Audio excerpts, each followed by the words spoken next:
the city of St. Louis, you're listening to the Don't Push Pause podcast with your hosts, Justin Johnson and Lindsay Reber.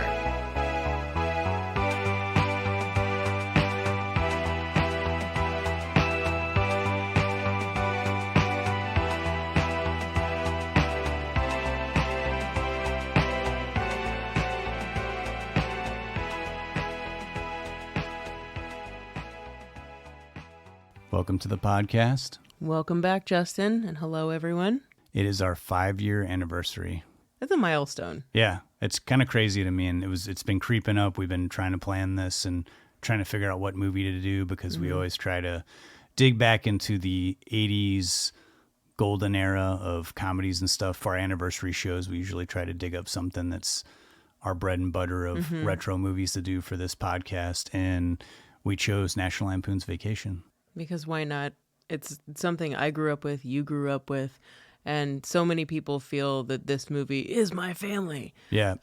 There's not very many movies where you can say that. We got lucky because this just happened to be playing at the Alamo Draft House, so we were able to actually watch the movie that we were going to do an episode on the big screen with a crowded audience. And I've never seen this movie on the big screen, nor have I really watched it with an audience, which I feel like is kind of, it's meant to be seen with a lively bunch, and it really played like gangbusters. I mean, I'm certain everybody in there had probably seen it like 50 times like us, but it was still a fun thing to do.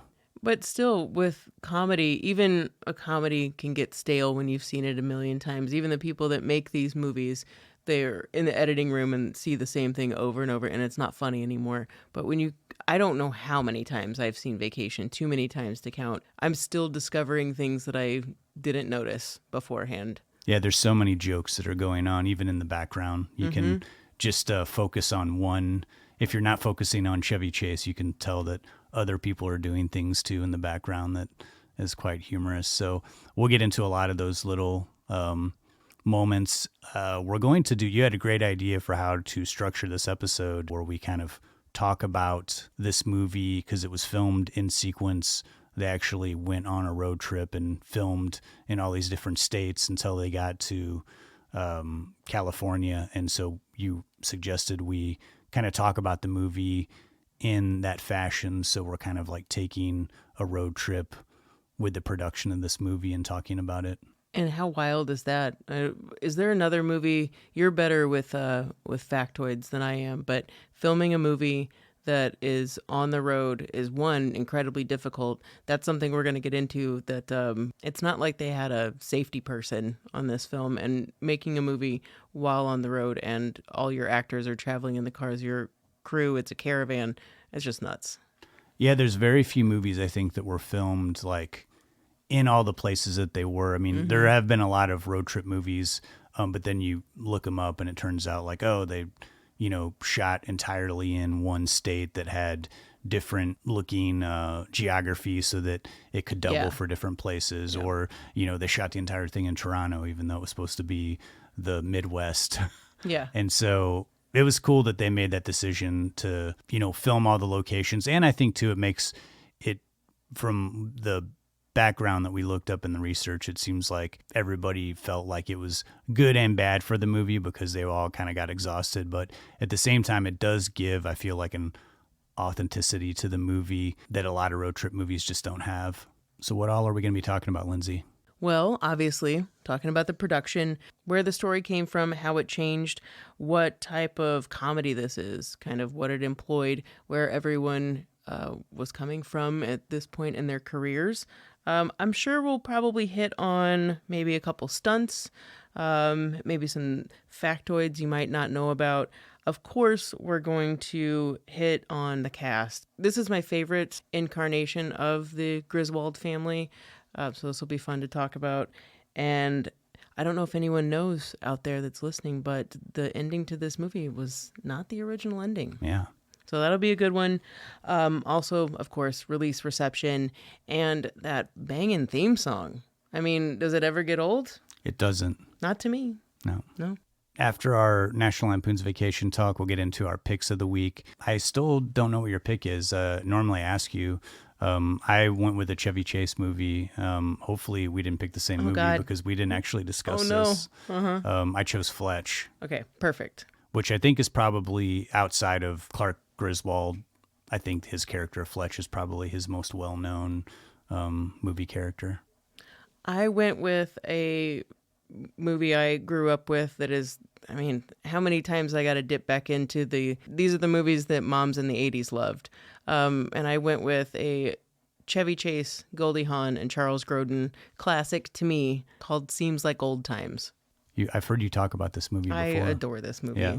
There's so many dogs in it. Goldie Hawn is like functioning at that point of insanity a little bit, and Chevy Chase is a little understated for once. Well, as always, we'll round things out with our Murray moment. I never know what you're going to say for these Murray moments, but I have an inkling of what it might be because there's a relationship between Chevy Chase and Bill Murray that you've told me about many times. It's about time because, quite frankly, I'm a little tired of people getting the story wrong. There's a lot of info out there, but you have to pick from the sources, know who's perpetuating the things that aren't true, and who just wants drama. I'm glad you're going to be here to set the record straight. I sure am. For our 5-year anniversary.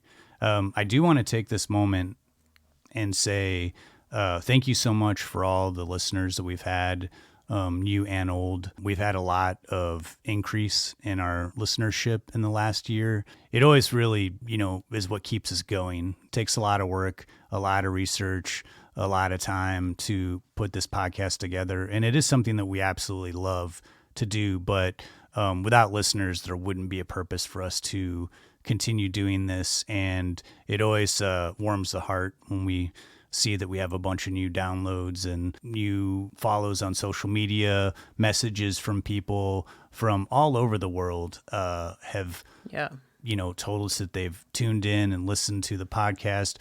We showed up multiple times in the last year, have ranked in the Ukraine as like top 100 media or top 100 movie podcasts. Thank you guys. It's awesome. And so, we can't thank you enough, each and every person that follows us and listens. If you can, please do share. If you know of someone who is a podcast movie fan, please do share our podcast with them. We hope to continue bringing you new episodes of movies that you love or movies that you haven't heard of. And this is always fun for us because a lot of these movies we've seen a bunch of times, and some of them we haven't seen that often or we haven't seen them in decades. And so it is always great to get to revisit some of these movies and sit down for multiple weeks and really, really find out how these movies were made and what went down. And I know we don't put out a ton of episodes. We've gone to one episode a month. Did we start out every 2 weeks? We started out every 2 weeks We did, and then we went to every three. And we were then, every 3 for a long time. Yeah. Long time. But we've had a lot of different changes in our lives over the Yeah. years, and we can't give this up entirely, but we Nope. we also want to dedicate enough time to do a quality episode. We never really want to rush anything and put out something that we don't feel is up to our standards of what we want our listeners to hear. And so it does take a lot of time, but we love doing it. So thank you again. I can't believe that we've been doing this for 5 years. We have over 100 episodes. We've covered so many movies that we love. You're one of my best friends. It's always been just a pure pleasure to talk movies with you and continue to do this project. I hope that we get to do 100 more episodes together. There's so many other things that I've thought about. I have this other, I've told you about this, that if we ever were like, let's put a pause on the podcast, I would want to do a cover band with you of just songs from movies, theme songs from movies, and focus on that. So that would be, my other creative idea to do with you. Be the only way that I would ever put a pause and on this. I'd be down for that.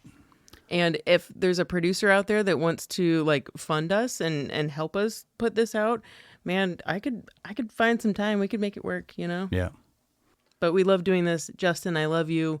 You are my best friend, and you are the best dog parent. And our dogs have become so close over these last 5 years. And for everyone out there, we start every episode when we sit down to record with a very long dog walk. so that they're not restless while we're trying to record, which doesn't always work. I wasn't gonna Yeah, say that, yeah. but it's true. Yeah, we always have to hit pause on recording for dogs drinking water and getting riled up and barking. But it is worth it because I love that we can do something that is creative, but we can involve our dogs and not have to go somewhere and leave them behind because we love our dogs and they're only getting older, and we want to spend every moment that we can with them. And when people ask us, why don't you put this on YouTube? Why don't you guys make a video of it? Well, number one, again, with the time and funding. And two, do you really want to see 6 hours of us like having to press pause and wait for somebody to drink some water? No, nobody wants to see that. It'd take a lot of editing. So much. But we're going to continue doing this. 5 years. Wow. So long. I'm really glad that we picked National Lampoon's Vacation. I love this movie. Lindsay, before we go into one of the first clips from this comedy, can you give us your lowdown, your interpretation of what this movie's about? I also want to say here that for 100 plus episodes, you've written out your own summary of these movies, and I applaud you for that because you could have easily just copied and pasted something from IMDb or went to the internet, but instead you sit down and hammer this stuff out so that you can give a real personal take on what the movie's about. I purposefully never look at what the Wikipedia or whatever the synopsis is, but I'm sure there's some crossover with verbiage and whatnot. Well, with Vacation, we have Clark and Ellen Griswold, along with their two kids, Rusty and Audrey, who set out on a cross-country pilgrimage to Wally World, a California amusement park billed as America's favorite family fun park. Clark's determined to give his family the most fun-filled family bonding experience.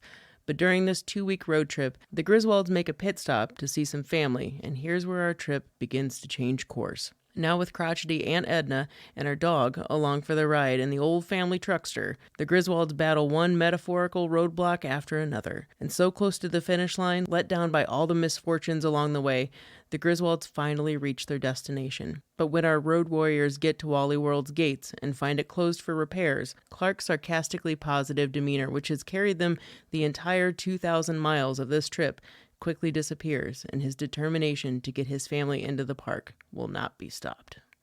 Thanks for that. Makes it sound like not funny at all. It doesn't, but it sounds like a really exciting movie. Well, we'll go to a clip. We'll come back. We're going to take you on a trip from the Midwest of Chicago. We'll cross the mighty Mississippi, and we'll make our way to Los Angeles, California, where we'll get to see Wally World. It's going to be quite a trip. I can't wait to start talking about this. We'll be right back. All right. Hey, see that, kids? That's the St. Louis Arch, the gateway to the west. It's over 600 feet tall, and there's an elevator all the way to the top. That's 60 stories, you and me. Wow, Dad, can we go up on it? No. Dad, what river is this? Ah, that's the Mississippi, the mighty Mississippi. The old miss, the old man. Deep river, my home is over Jordan. Clark, I think this is the wrong exit. What's the difference as long as we get across the river?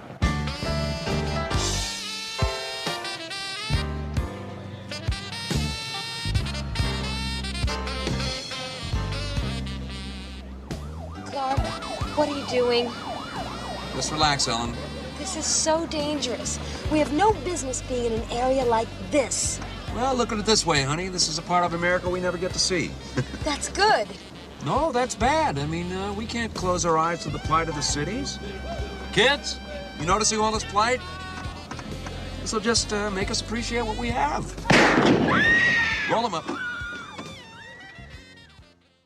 So if you've listened to one of our episodes before, you know we can tend to take some pretty deep dives into these movies. With this movie, it's National Lampoon's Vacation. We're not going to get into National Lampoon's The Entity because it would just be a 2-part episode. So we're going to focus on... There's a whole documentary out there about that. There is. And we have brought it up before in some of our Yeah. previous episodes when we've talked about Harold Ramis, when we talked about Ivan Reitman. But I'll just briefly say that when I was younger, I didn't know what National Lampoon's was. Honestly, probably till like I was a teenager. I had always associated the name just by, it's just something that they needed to call these vacation movies because they all had the same name. But National Lampoon's, if you didn't know, was a parody magazine. They went on to make National Lampoon's Animal House, which was wildly successful. But then they made 2 movies after National Lampoon's Animal House that were total bombs. And I recently went and tracked those down and watched them. One was called National Lampoon's Class Reunion that came out in 82, as well as Movie Madness, which came out the same year. I could not get down with these movies. Class Reunion had a couple moments because I think they were trying to do like a parody of like kind of horror slasher movies at the time, but I felt like it kind of missed the mark. And then Movie Madness just seemed like I didn't really even know what the hell was going on. It was sort of all manic and all over the place. But because those 2 movies bombed, the Lampoon's was not in the greatest shape. And so they wanted to revitalize the Lampoon's and put out a movie that had a little bit more story to it and structure in the same way that Animal House did, and something that was a little bit more relatable. And so Matty Simmons, who you've seen his name in front of all the Lampoon's movies, was the founder of the magazine and also produced Animal House, and has gone on to be the name in front of all these movies as a producer, creator, co-creator.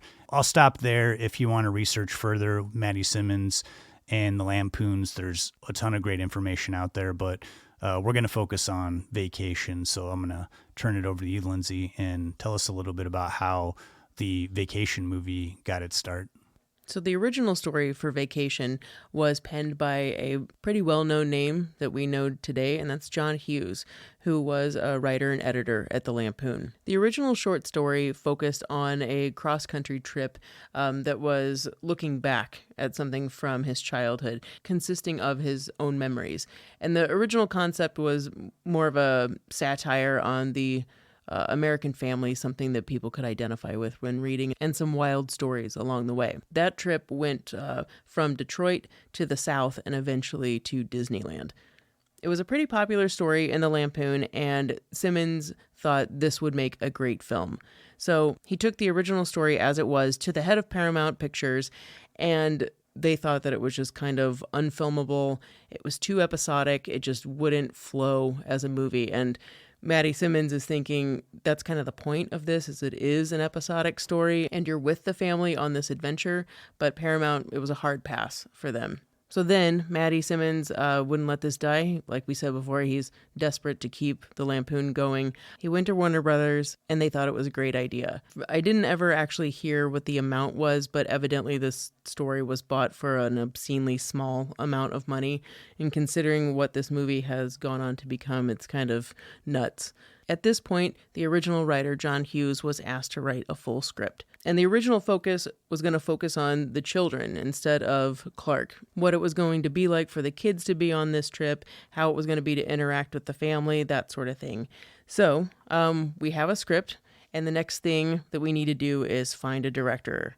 Enter Harold Ramis. Ramis had already had a long-standing relationship with the Lampoon, writing Animal House, Meatballs, Caddyshack, Stripes. He had only directed one film at this point, which was Caddyshack. And while that movie did well, stylistically, it wasn't exactly known for being incredible in the directorial department. But he learned a lot on that movie, and he was a shoe-in for a guy who could direct a comedy film and solidly deliver a good, cheap, funny joke. Matty Simmons felt confident in having Harold Ramis on board as director, and fortunately, Ramis also felt comfortable working with a lot of the lead comedy actors of the time, one of which was Chevy Chase, and they thought that if anybody to pull it off a movie like this, it would be a guy like that. And Chevy Chase at this time was pretty hot. I mean, he was years off of Saturday Night Live.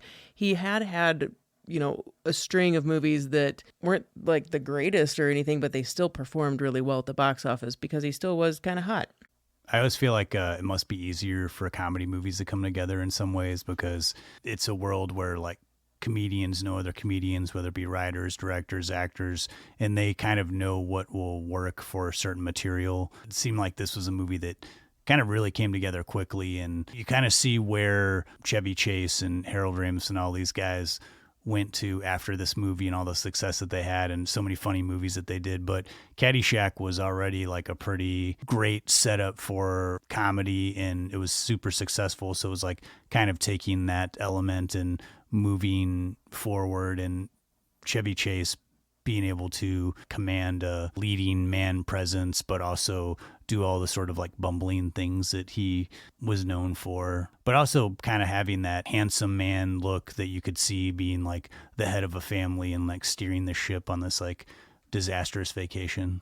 What was nice about Chevy Chase in this role is that it was totally different for what he had been doing at the time, because Clark is kind of a nerd in a way. I mean, he's a dad, but he's kind of a cool dad. He's kind of an absent dad a little bit. But in a special way, Chevy Chase was able to explore another character within his brand of comedy. So I don't know. I hadn't really ever thought about it until really thinking about how this movie fit into his career at the time. So Warner Brothers, Maddie Simmons, and Harold Ramis were all about Chevy Chase. And fortunately, he liked the script.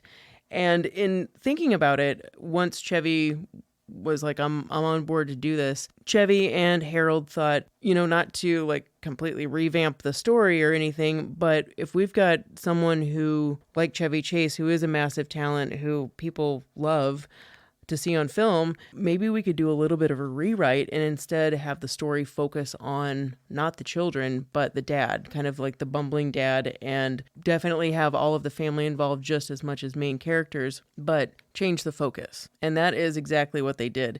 I haven't really John Hughes wasn't known for talking too much smack, as far as I know, at least about this.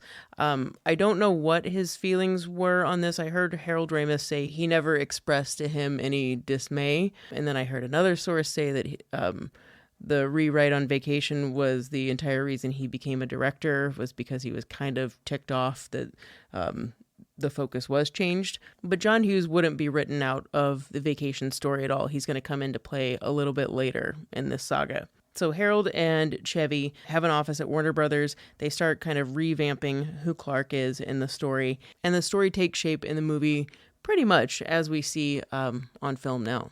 And before we get into the production of Vacation, just to kind of set the scene of like where comedy was at in the early 80s, most of the comedies that came out were like not necessarily adult themed, but like had adults in them, but they felt like a little bit older, like it was a carryover from the 70s. I feel like Vacation kind of kicked off a new kind of comedy where would pave the way for like The Fletch and Police Academy and things of that nature. This movie's rated R, but doesn't feel like a hard R, and there's certainly elements of like gross out humor, situational comedy. Yeah, some nudity, but some like bungly slapstickness. But I think this movie was able to kind of like squeeze all those things together without having it just be like a slapstick movie or a, straight situational comedy. It was able to weave through all these different elements of comedy in a way that like they all kind of fit together. And a lot of that I attribute to Chevy Chase, because he is really good at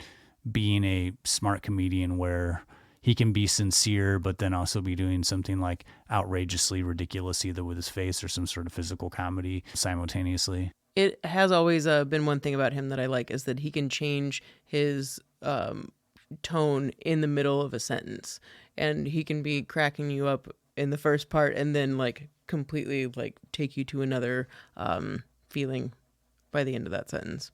And we'll talk about the cast later, but I think just starting off, like when you watch this movie, it's a family that feels lived in, because if you don't buy them as a family, even if there's jokes and stuff, the movie would get kind of stale. So, I mean, the fact that like we really feel like this is a real family going on a road trip, and there's a lot of like universal themes of, anytime you've ever went on a road trip with your family or whoever, it's never like this like perfect moment. There's all these little things that we can relate to in this movie. And I feel like they're done. Some are exaggerated, but for the most part, these relatable gags are like done just enough. Like nothing feels like overused or repetitive. No. Like a lot of comedies will kind of like beat something into the ground and it doesn't even become funny anymore after they do it the third time. I think the only way that Vacation did that was in the sequels, but at that point, the jokes weren't overused. You just wanted to see them again. So again, I really liked your idea of starting this movie with the journey that they take. And so we'll follow along the rest of this episode in the route that they took in Vacation. And we'll talk about the different types of comedies. We'll talk about the actors and the production and situations as we go along. So the movie starts out in Chicago, which John Hughes, no surprise, has set almost all of his movies in Chicago, or there's like some sort of relation to Chicago.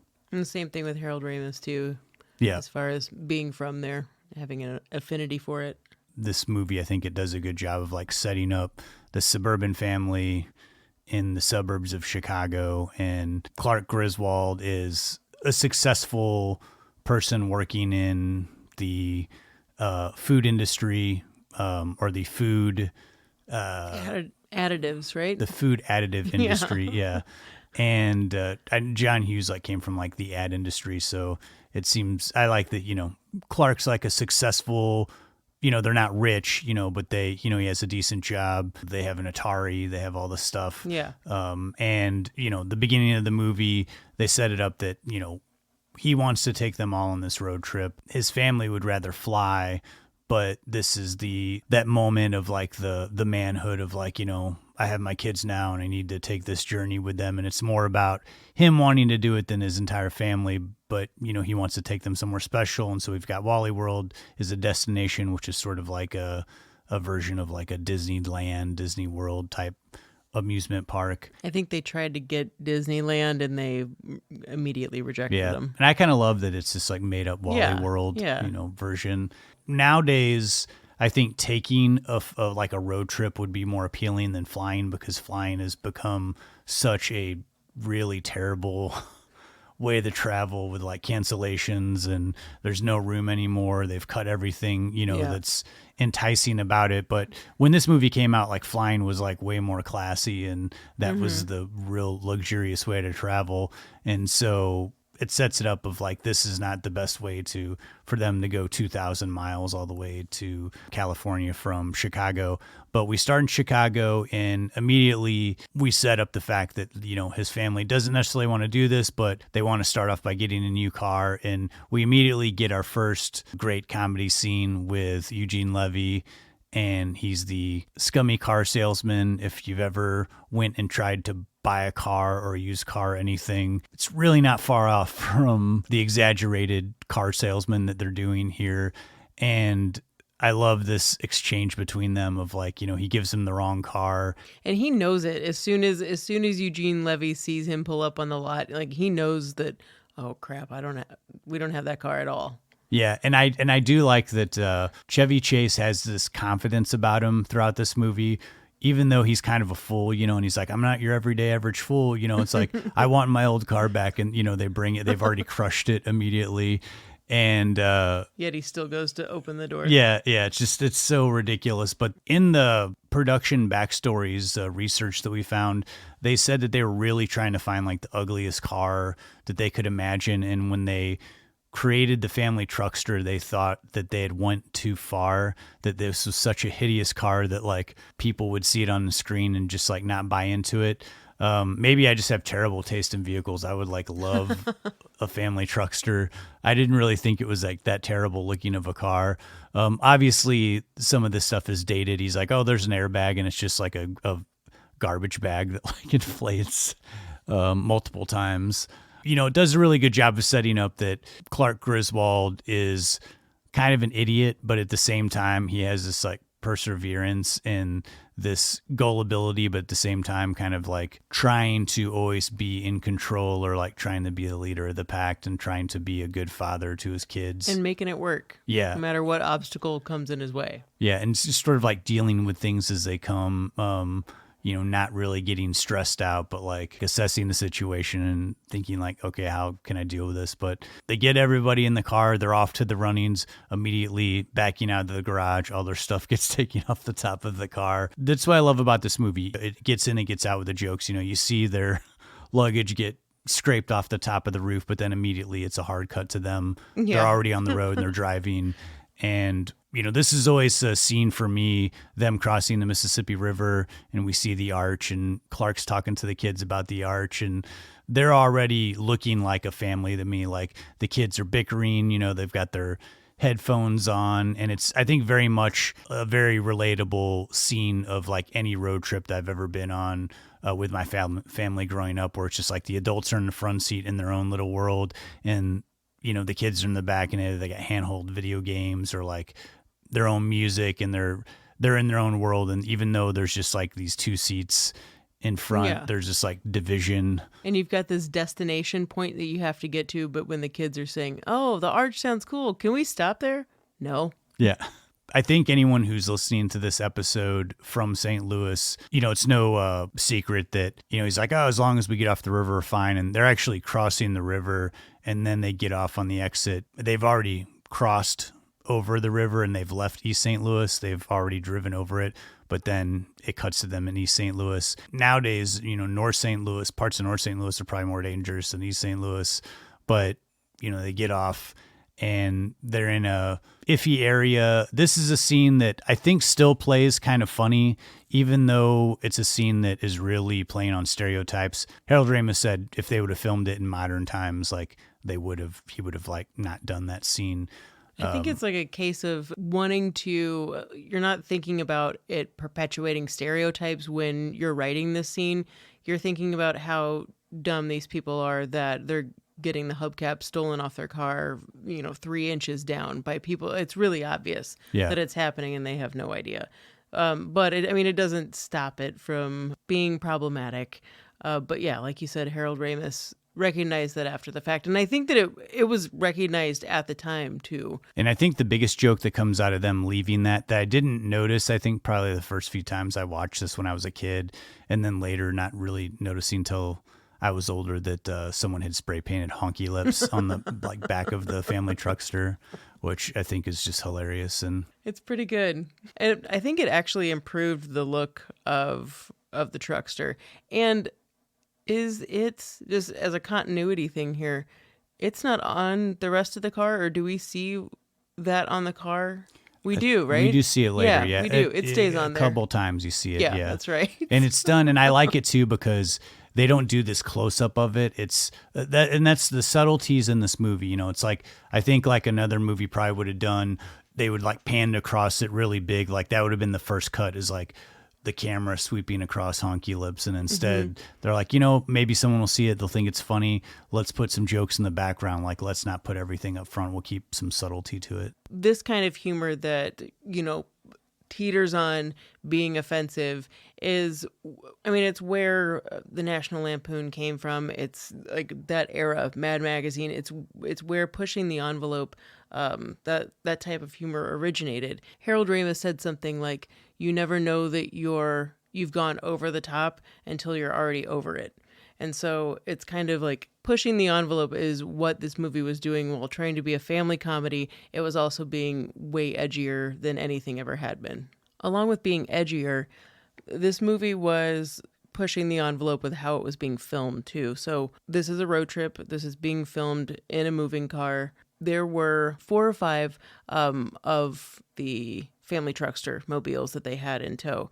The one that is used for the interior shots and everything that's happening with the car had the wheels taken off and was put on a flatbed truck, obviously like strapped down, anchored down. But the cinematographer, Victor Kemper, would sometimes be on the hood of the car, would sometimes be on the side. It's not like you have a lot of area to move around, especially when you're on a flatbed truck and you were moving at, high speed, because they couldn't go, you can't go 30 miles an hour and actually look like you're on a highway. From my understanding, they created something called the process body, which was this whole contraption, but they did get into a couple accidents. So the filming on outside of the car and on the hood of the car stopped after that, and all of the shots were kind of done inside from then on. But Harold Ramis did say it was super convenient when they were able to do it, that he could just sit on one side and give direction to people and just not be in the shot.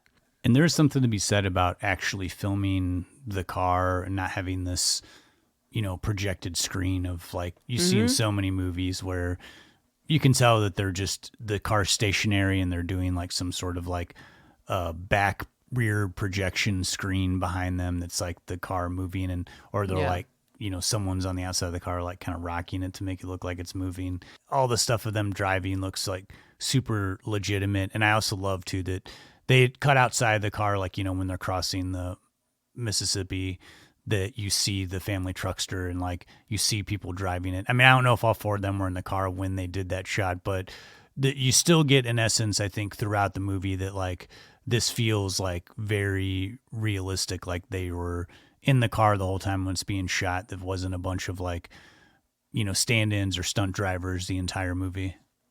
And this is, we didn't say this at the beginning, but this was a cross-country caravan. It wasn't just, you know, a tiny group of people filming this. This was 100 people, 24 cars and trailers, and for 7 or 8 weeks, you know, making these random stops along the way that had been scouted out already. The location scouts had already gone and like picked out these locations where they were going to stop. But still, this is a whole caravan that's going along with this. And it's just a really impressive feat. I don't know, for me to think about doing that, and it also thinking about being on the road and filming something as it's happening seems like a hell of a lot of pressure too. Chevy Chase said he definitely made eye contact and waved at a lot of people that passed. Well, we have our first stop that the Griswolds make in the movie, and that's sort of this honky-tonk bar in Dodge City, Kansas. This scene is another one where, you know, it's a setup. The joke is that they're in this bar where it's kind of like a cosplay type situation. People are dressed old-timey and the bartender's dressed old-timey. And so Chevy Chase starts ribbing the bartender to get a drink. You don't really know what's like going on at first, and the bartender gets mad and he like pulls out a like double barrel shotgun, like sawed off shotgun, and like fires, and Chevy Chase flies on the floor, and then he gets up and he's like, oh, I thought the gun was real too. And he sort of plays it off. I'm okay. Yeah, I'm okay. But then, you know, he orders this drink like really politely. And then we cut out. I love that this movie does that where it's like you set up a joke, we get a joke, and then they end on a joke, and then they cut out of a scene. It's done really cleanly, really fast. And it keeps the movie moving. We get an idea of like where they're at, and then they're off, they're trucking to the next stop. And now we're getting into this moment in the movie that's pretty ridiculous, kind of like this fantasy idea of there's this woman, it's Christy Brinkley, who is probably the biggest supermodel, or like when the idea of supermodel started at the time. She's driving this Ferrari and catches Clark's eye, and they're having this exchange, even though he's got his entire family with him. Yeah. And so there is this thing through, I think, all of the vacation films where you're like, Clark's kind of like a scumbag in a way, you know, He's like flirting with women, even though he will bend over backwards to take his family on the big trip or do all these things to make sure that his family has a good time. He's also always like flirting with women or like fantasizing about other women, this dream girl driving in like the nicest car. And you brought this up earlier, this like... It's juxtaposed with the family truckster that looks like a giant piece of shit next to this like hot woman in a red Ferrari. It's like the highest end vehicle that you could get at the time. Christy Brinkley had to learn how to drive that car. And I don't know too much about Ferraris, but I know a little bit more now that they're basically street legal racing cars, and she had to learn how to, because she speeds off, she's driving it. And for me, I don't know, I don't think I would want to be speeding off. And also that was her first movie too. This whole experience for her was a thing by itself. I think the shots in the Ferrari were the easiest, but we'll get to her a little bit later. And then we get to, I would say, the most memorable moment in all of the vacation films, and that's is that right? The stop at Cousin Eddie's. You don't think so?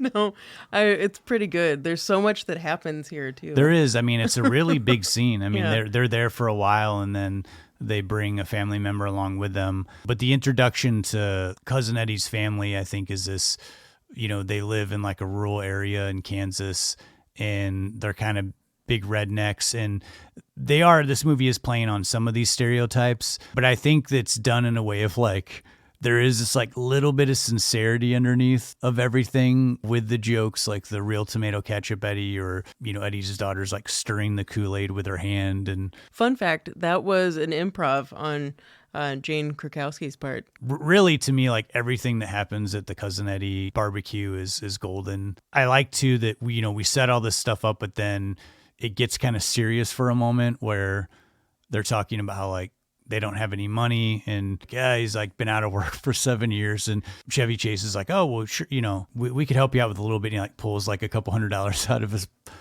of his wallet, and then it's like some astronomical amount. About $50,000. Puts his wallet back into his pants. But it's here that the Griswolds are tasked with taking Aunt Edna to her son's house in Arizona. And since it's on the way, they've been sort of like volunteered. And it's one of those things where it's like family and you can't turn it down. They don't want to do it.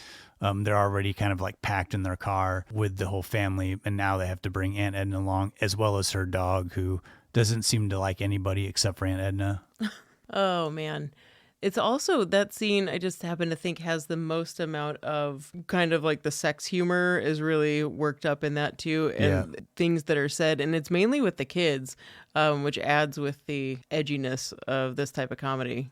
And it is something too that like, you know, they throw in an incest joke, which is like pretty hardcore, but they do, it's a slight little thing where it catches you off guard. Around the 2008 to 2010, there were a lot of like the Todd Phillips movies and Judd Apatow. These sort of, we're going to push the envelope, but a lot of times they'd be overdoing it. It's just like, again, Vacation and John Hughes, like, I'm going to throw one little incest joke in, but then I'm going to do a couple of like lighter jokes. I'm not going to just keep stacking one on top of the other until, you know, you're like, God, this is like 5 jokes about kids or 5 jokes about the dead grandma. Like, you know, some of it comes off, I think, like it hasn't aged well, but it's still, I think, kind of funny because they're only doing one joke. They're not doing like 15.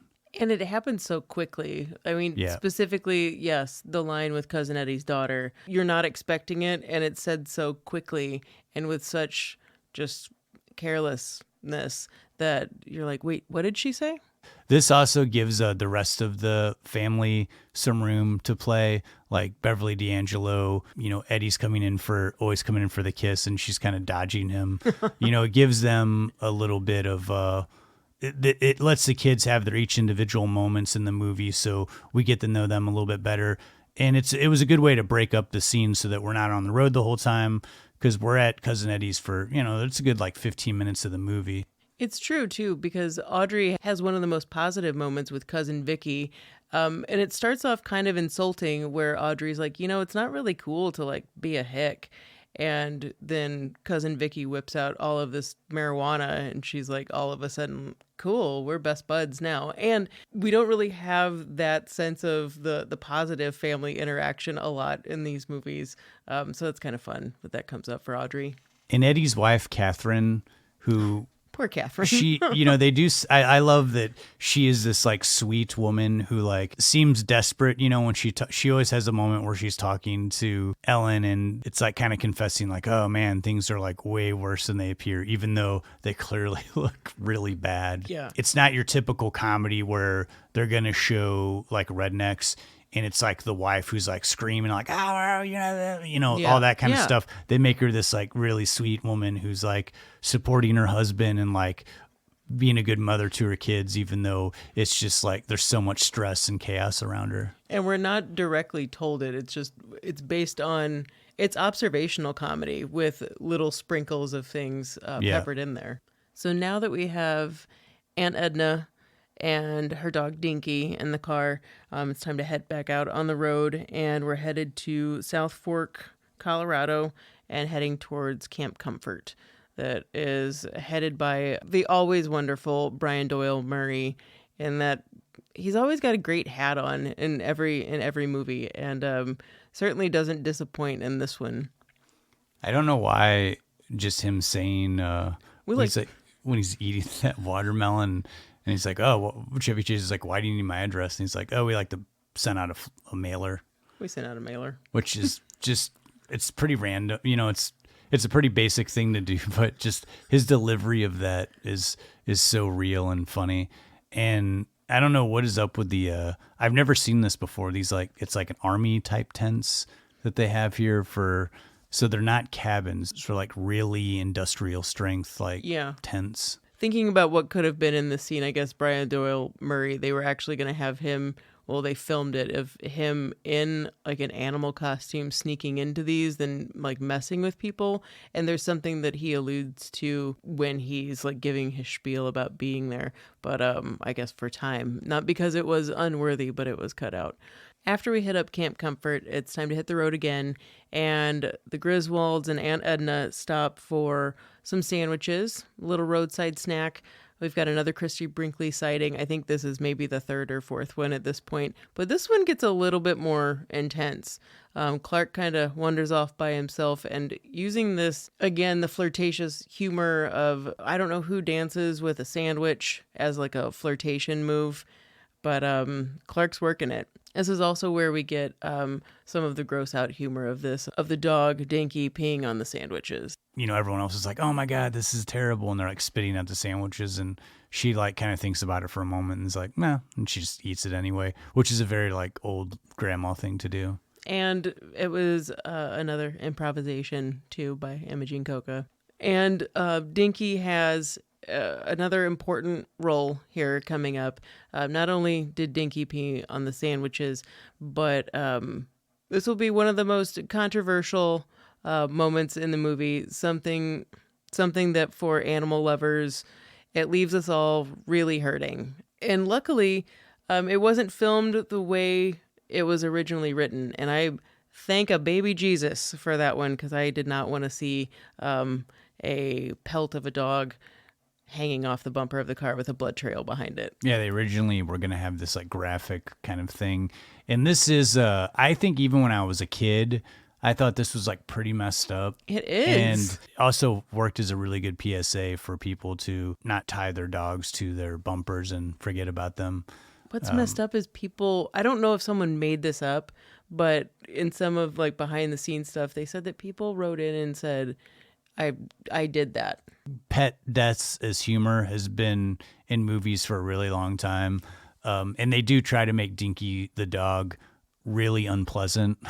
I think it would have went too far if they made him like the sweetest, cutest dog ever and then killed him. You're right. That would have been worse. You know, they do the scene where Chevy Chase and the cop are talking, you know, about the dog, and that's why he got pulled over, is a funny scene. But when you and I did see this in the movie theater right before the dog death scene happened, that's when you and I said, we're going to take a pee break. It seems appropriate. I don't need to see that, because while I don't want to see the graphicness of it, I also don't want to imagine it happening either. Yeah. Well, on that note, let's take a quick break. Let's rewind back a little bit. We'll go to that Cousin Eddie scene we were talking about earlier, because I just can't get enough of it. And then we'll continue our journey on this vacation. Let's not stay at Cousin Eddie's, though, please. No, just be we're in and we're out. How do you like yours, Clark? Oh, medium rare, a little pink inside. No, you're fine. Light or dark? Oh, either way, it doesn't matter. Vicky, can I help you with that Kool-Aid? Please? I don't know why they call this stuff hamburger helper. It does just fine by itself, huh? I like it better than tuna helper myself. Don't you, Clark? You're the gourmet around here, Ed.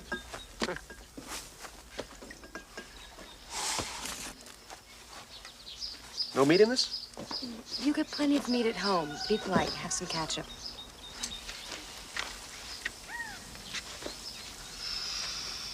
Real tomato ketchup, Eddie? Oh, nothing but the best. So where are we now? Somewhere in Arizona? Somewhere. Halfway through the trip, or a little over halfway? Yeah, more than halfway, but the Griswolds are lost. And we think Edna's asleep in the back seat. She's just passed out real hard. This is also where we have the moment where everything takes a metaphorical and literal nosedive. The car does a 173-foot jump, and it continues going, I think, for like 90 feet or something. It was a Guinness World Book of Records, how far that car jumped. But our car is dead. The old family truckster is donezo. And Clark decides to traipse across this Arizona desert land, put his pants on his head, and try to save his family. And before that happens, he has this brief moment with Rusty, just to kind of talk about the kids here. Dana Barron, who plays Audrey, and Anthony Michael Hall, who plays Rusty. And every single one of these vacation movies, it's known that they swapped out the teenagers. And I do think that Rusty and Audrey work the best here in this movie. Yeah, I agree. Anthony Michael Hall has so much charisma, and we've seen him in 16 Candles and Breakfast Club, Weird Science later on, but this was his first big movie. And just this moment where he's, him drinking the beer, like guzzling it down and having like a man-to-man heart talk with his dad. I like that the movie takes a moment here and gives them a little bonding moment. And the relationship between the kids is very authentic to me. They're always fighting, whether it be in the background. From what I read, they got on pretty quickly and were doing, kind of bickering with each other. And Harold Ramis knew that he had like the perfect kids for this movie. And they really do. They seem like brother and sister. We'll get into that more like toward the end of the movie when Clark starts to lose it. Now he's like kind of putting his family in jeopardy. The beginning of this movie starts off very positive. He's trying to have this perfect trip. And like you said, things are starting to go wrong and they're only getting worse. And yeah, the car crashing is like the beginning of the end for this trip. But Clark doesn't want to give up. And that's where, we have our leader of this movie. He's like marching on into the desert, which just looks like, nothingness. He's going to die out there, which makes for a pretty funny scene when he goes to a repair shop and his family's already there waiting for him. He's like, where'd you guys show up? And his voice is so scorched from no water that he can barely talk. What's great about that moment too is that as much stuff as they have been through, as much peril and irritation, and pretty much everyone but Clark wants to go home. When they do rejoin with him, it is a really joyous moment, and you believe it, how everybody embraces, even though Clark's like near death when he finds them.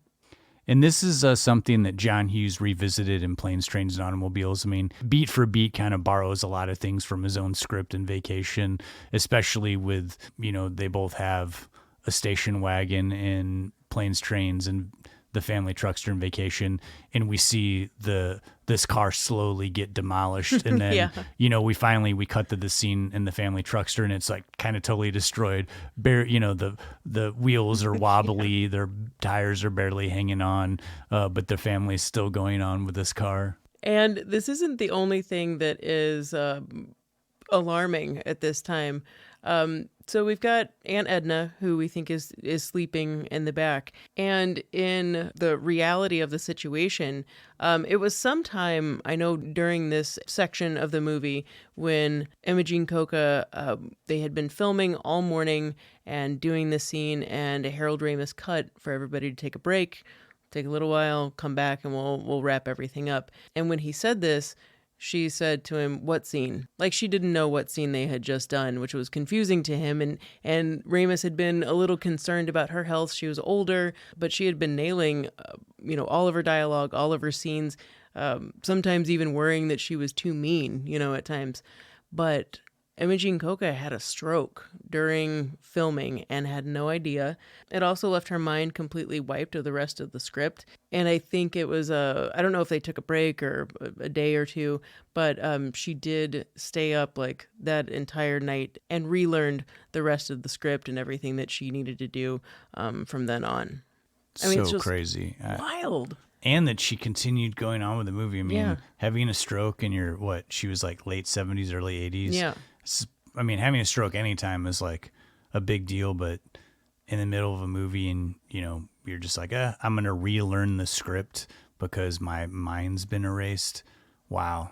And during some of the moments, not even that were filmed, but when just on this caravan, when they're driving through the mountains, she had to sit in the floorboard of the car because she'd been in a car accident earlier in her life and actually was terrified of traveling in a car. So this was really cool for Imogene Coca, but man, what a trooper. I do think Aunt Edna's exit from this movie is one of the most shocking things. If you've never seen this movie, I don't think you're expecting Aunt Edna to die. Yeah, and the way they do it at first, it sets it up in kind of a comedic way. This is the only part of the movie that me that it's a little bit almost too dark. Not so much that Aunt Edna dies, but in the way of how heartless Clark is. And he gets called out on it from his wife and kids, but they don't want to have a dead body in the car with them driving. And there seems to be a lot of options that would be available. Clark's option is like, we still need to get to Wally World. So, and the kids don't want her in the car. So we're going to strap her body in a bag to the top of the roof and drive with it, which in and of itself, there's some humor in there, but then they get to her son's house in Arizona and he's not there. And so Clark's like, we're not going to wait for him. We're just going to pin a note to her and leave her dead body on their front porch. That's messed up. I mean, it's pretty bad. It's the one part that's messed up in the movie, but I think because Ellen gets so mad, they play the scene out to be like pretty real. The family's pretty shook up about the thing, and this is where they have the division of between Clark's in this on his own and his family. They've like severed the ties of like what they want to do with this trip, and Clark has this total meltdown, which he does in the other movies, but in this one, it's very, very dark comedy. I mean, his freak out is funny, but the lead up to it is not the most pleasant part of the movie. I don't think it ruins the movie in any way, but it is, we've talked about tonality in movies all the time, especially with comedy. And, you really can toe a line between making a joke and then taking something too far to where your audience isn't going to go there with you and you might lose some of your audience. And I think this is that moment where it was like such a fine line.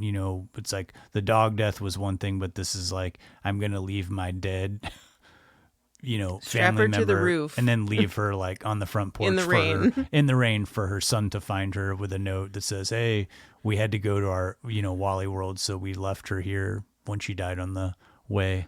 Isn't it hilarious that a movie where a dog dies and a dead grandmother gets strapped to the roof is still celebrated as a wonderful comedy, family comedy? Yeah. Well, at this point, we have come out of Arizona. We've already passed the Grand Canyon, which was so brief because Clark is determined to get to Wally World. We are now heading to LA in the home stretch to get to Wally World. We do make a side stop at a motel where Clark actually gets to hang out with the girl and the Ferrari, Christy Brinkley. This is almost where Clark double downs on being the scumbag, because it's like he's already freaked out on his family and now he's like flirting with this woman and giving this like ridiculous thing about how he's like owns these hotels and he's like got a fake family and ends up waking up all the guests from the hotel by jumping in a cold swimming pool with Christy Brinkley. And the amount of shit that Ellen puts up with from Clark, it's like, And I'll give this movie credit because they turn this whole thing around pretty quickly, like where he makes it up to Ellen and then they jump in a pool together. Man, I've seen other comedies where a little bump in the family road that gets stretched out for like 20 minutes and then they're mad and they're trying to make up and there's all this stuff and they get sentimental.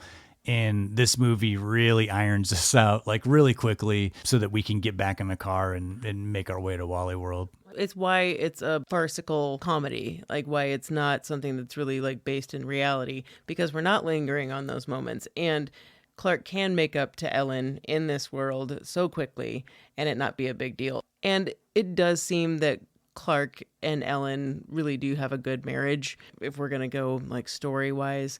But the idea of Clark being kind of a cowardly scumbag is something that goes all throughout, honestly, until we get to Vegas Vacation, and then the tables have turned.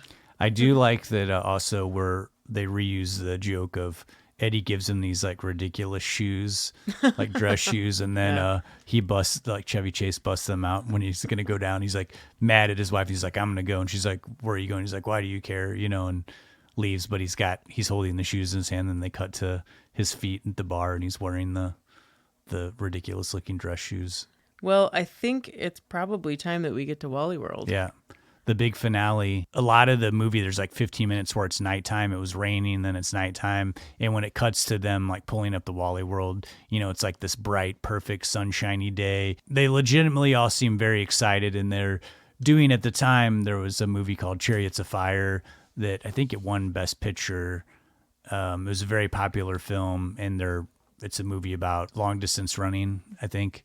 And I've never seen it, but I've only known it because of the Chariots of Fire theme song. They reused the theme song. And the first time I saw this, you know, when they pull up, there's like nobody in the parking lot. It doesn't give the joke away because you're like, oh, they're the first ones here.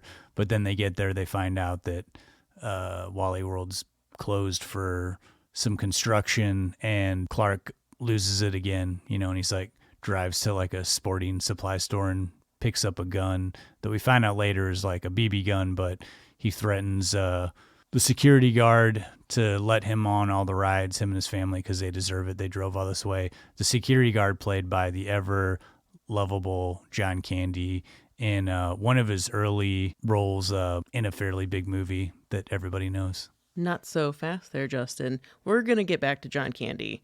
But this was not the original ending of the movie. It was something that was along the same lines, but a little bit darker. The Griswolds do show up to Wally World, find that it's closed, but along with a pellet gun, Clark also picks up a movie star map that has where all celebrities live in the LA area. At this point, Clark has lost his mind, and he goes to Roy Wally's house to confront him, finds him with some executives, and in order to make sure his family gets their money's worth, he at gunpoint, makes Roy Wally and these executives dance and do, I guess, some humiliating type of dance for them. How is this going to get resolved, you ask? Well, Christy Brinkley shows up and is apparently Roy Wally's daughter and convinces him to, you know, let the Griswolds go. They're just freaking out. Just let him go. I'm really happy this ending didn't happen, but it was kind of moving in the same vein of all of the actors being tired and just ready for the shoot to be over. It was the middle of summer. It was blazing hot. This is a Six Flags park that we're in. I think Anthony Michael Hall got sick one time from heat stroke. And when you see Clark run up and find that Marty Moose, who is the voice of Harold Ramis, and he gets up there and Marty Moose says, "We're closed," and he punches the moose. That wasn't in the script either. Chevy Chase was just that ticked off and hot and just done. I think there was also an instance in which there was a little reshoot of some luggage falling off the car, and Chevy got super angry for whatever reason and was looking to chuck the suitcase at someone, and he chucked it at Harold Ramis, who was ready for it. And it was pretty much kind of like towards the end of the shoot that they were like, this needs to be done. So we have the movie wrapped up with that original ending. Justin, do you have any thoughts on that ending? I would not have liked that ending, and apparently audiences did not like it. They did a test screening, and everybody was laughing hysterically. They loved the whole movie till they got to that ending, and test audiences absolutely hated it. So right away, the producers and Harold Ramis were like, we have to reshoot the ending. Not totally unusual. You know, this seems like it happens in many movies where they test it, and they got everything right, but it's just not an ending that people are satisfied with. I think they felt like they had a pretty great movie on their hands. They just needed to tweak some things. Rewrote this ending with the great inclusion of coming back to John Candy, having him in the movie, because it gives the movie like one last little good bit, nice extra, bringing in a new character that is totally lovable. They had to get some extra money. They had to get John Hughes back on to write this ending, but they needed $500,000 to go back into Six Flags and shoot this. And I think at this point, Warner Brothers was just going to cough up whatever because you have a completed movie, but this ending sucks. And then Harold Ramis knew the type of security guard, the person that he wanted was specifically John Candy. And they go back to Second City TV. And in 1982, when this was completed, John Candy's agent, got him $1 million for this little finale scene. That's I mean, nuts. and it's amazing too. But like John Candy was hot then at the time, but this was what, a year after Stripes? Yeah. I mean, it's pretty nuts that he got that much. And I think the studio, knowing that we're going to end this movie on not only a bang plot-wise, we're going to have it with Chevy Chase and John Candy coughing up $1 million for John Candy. That's a slow clap moment. Good for him. Yeah. And this new ending was totally successful. Audiences really came around and enjoyed the fact that we have this comedic bit with John Candy and they're making him ride all the rides with them. And then, of course, they do have Roy Wally show up with all the security guards and cops and stuff. But it turns out, Chevy Chase is able to sweet talk him and say, have you had a family? Have you ever done a road trip? And they kind of bond. And Roy Wally's like, let's, forget it. We're going to drop the charges. The family is like totally relieved. You feel good. It's a feel good ending, even though a lot of madness happened, a lot of chaos. I think it's an ending that you can truly enjoy. We get the great Lindsey Buckingham Holiday Road song kicking up again. And Lindsey Buckingham playing every single instrument on this. He also was commissioned to do the closeout song, Dancing Across the USA, which isn't as great as Holiday Road, but it's still pretty catchy. Yeah. And Vacation was very successful at the box office, made about $60 million. It opened with $8 million.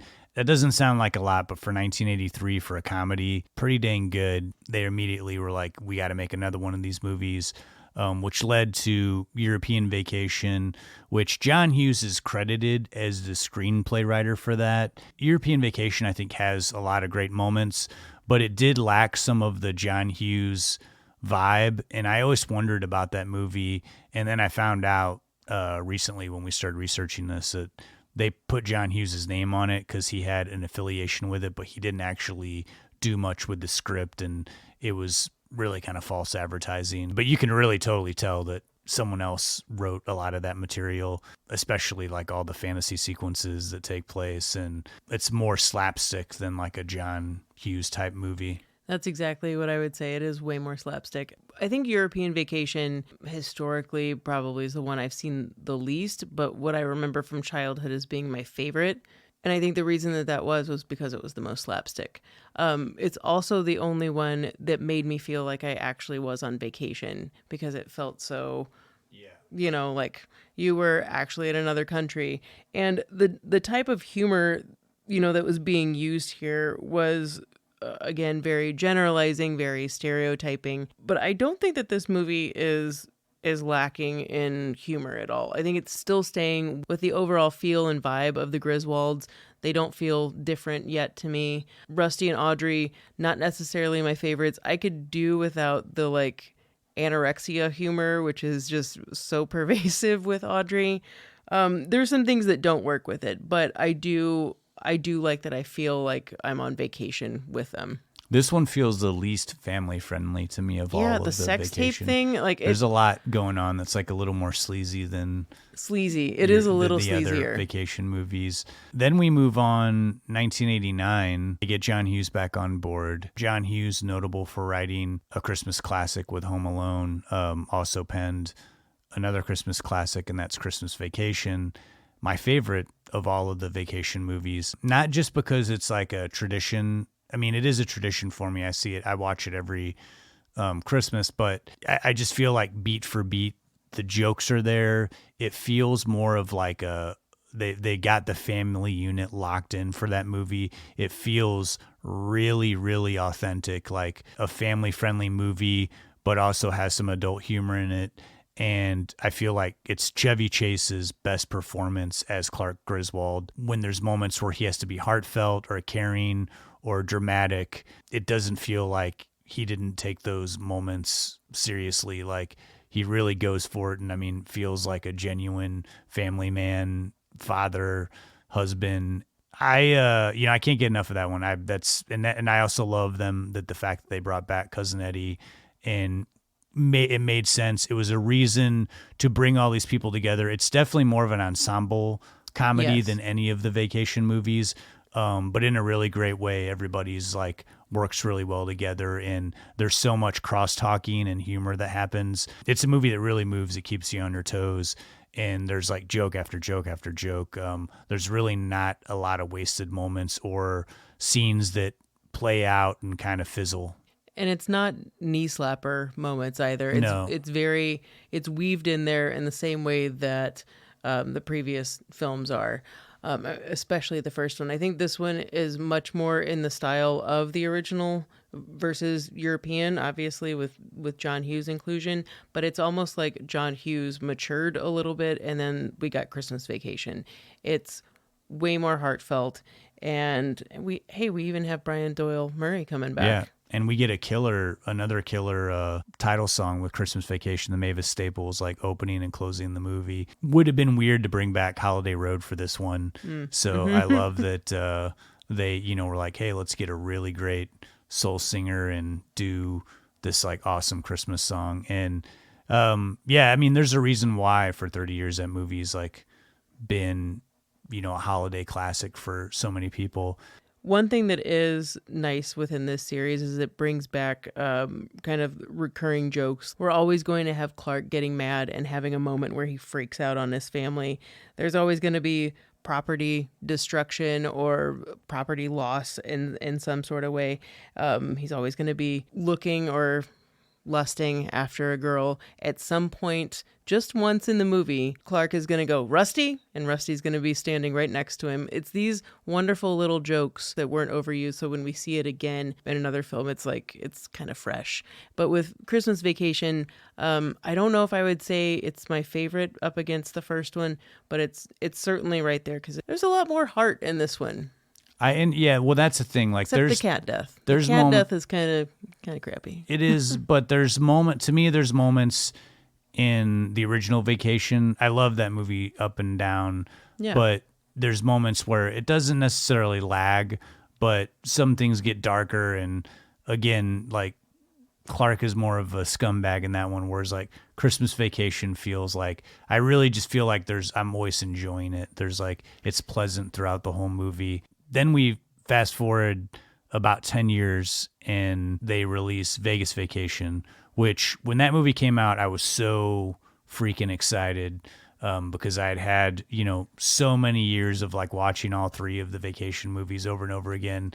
And man, I just cannot really tell you my disappointment. And here's the thing. I've rewatched Vegas Vacation for this episode, and there's some good moments in it. I mean, it's not a wasted movie, but it is the Vacation movie that feels the most forced. Some of the jokes feel like recycled in a way of like we're not even trying to make them fresh anymore.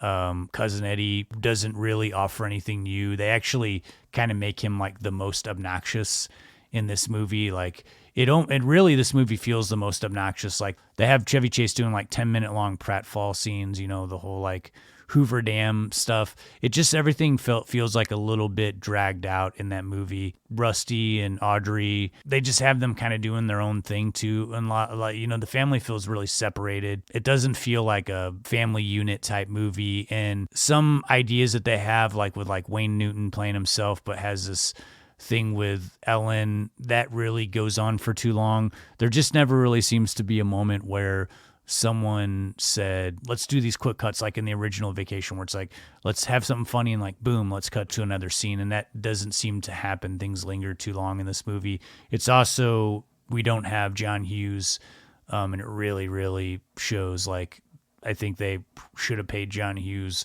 whatever he wanted to write a better script for Vegas Vacation. I think the lack of heart and the family unit not being a unit is why this movie doesn't work for me. Now, there are moments of humor that I really enjoy. I've seen it many times, like willingly rewatched it. It's not one that I hate. It's not the best, and it's because I've spent all of this time with the Griswolds going through so much, and now I'm here with them, and they're just completely separated. Now, does that happen to families actually when they go to Vegas? Yes, you do get separated, and you're not with your family. So one could say that, maybe it's because of that, but at the same time, I'm not watching the Griswolds to watch them be separated. I'm watching them to be goofballs together. Yeah. And that was the last vacation movie that they did where Chevy Chase is the lead. There was a vacation. I wouldn't call it a remake because it's sort of a continuation of the story. Rusty's now grown up and he's taking his own family on a vacation. I originally thought it was a remake and I was really mad about it, but then I heard this. I'm like, it has potential. Yeah, and it's one that I didn't watch when it came out. So I tracked it down, watched it for this episode that we're doing. I'm not the biggest Ed Helms fan. It's Ed Helms playing Rusty. It's got Christina Applegate, whom I love, playing his wife. Chevy Chase and Beverly D'Angelo have a very brief, underutilized scene in the movie. But for the most part, I found this movie excruciating, grating, gross, unfunny, mean-spirited. I really hated this movie. I was kind of shocked that it made so much money. I mean, the movie made more money than all of the vacation movies combined. Because it was banking on the success of those. Yeah, and I think too that there was this moment, when that came out where it was like we're gonna get gross as we can with humor, and I mean, there's like 10 pedophile jokes in this movie. It's nonstop. The only time that they let the movie breathe is at the end, and it's like so forced. And they really make the lead character, and I'll stop because I don't want to just get all negative here, but like the lead character Rusty, they make him out to be such a loser in the beginning and that his family hates him. You're not even really, I don't know, it's like it already starts off bad where you're just like, why does anyone want to hang out with this guy? Because they make him so unlikable. Whereas like, Chevy Chase, it's like, even though he can be a buffoon, he's charming and he's, can work a room, and, people seem to actually love him even though they know he can be an idiot. And you just didn't get that with the Rusty Ed Helms character in the vacation extension type movie. I won't say anything else about it if you have anything to add, but I really, and I warned you, like you hadn't seen it yet either. And I was like, take the DVD, Keep it. Good luck. Yeah. I don't want it back in my house. And I think historically with you and I over these last 5 years, I think I'm always the one that gives the piece of crap movie a chance way more than you do. I agree. I see that thing all the way through to just look for anything that is any scrap that will work. I laughed in two moments, but again, it didn't warrant like the Chris, what's his face's dick movie. Jokes? That the was dick funny. In the face. That's about the only thing that I did, but it was because of that actor. It wasn't really because of anything else. I wanted to like this so badly because I love Christina Applegate, but I think that even her character just wasn't used at all. Yeah. It didn't have the same vibe. It was definitely a movie that was focusing on Ed Helms as Rusty.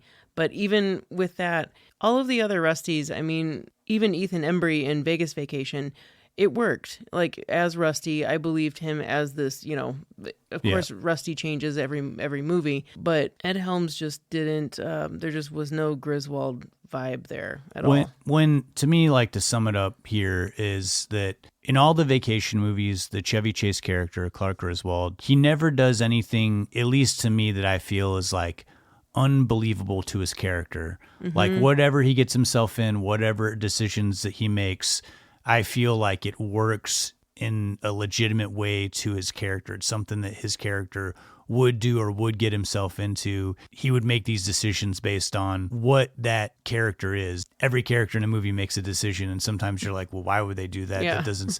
But everything fits. And in Vacation, they set this Rusty character up to be such a loser, and then scene after scene, he makes a decision or does something that seems wildly out of what character they've built him up to be in the beginning. And that's to me where a movie like Chevy Chase works, because he can do all these ridiculous things, but we believe it, and I can buy into the story, and I'll let certain things slide and plausibility, exactly. Let loose, because at least, in this universe of the vacation movies, it makes sense that he would do what he does.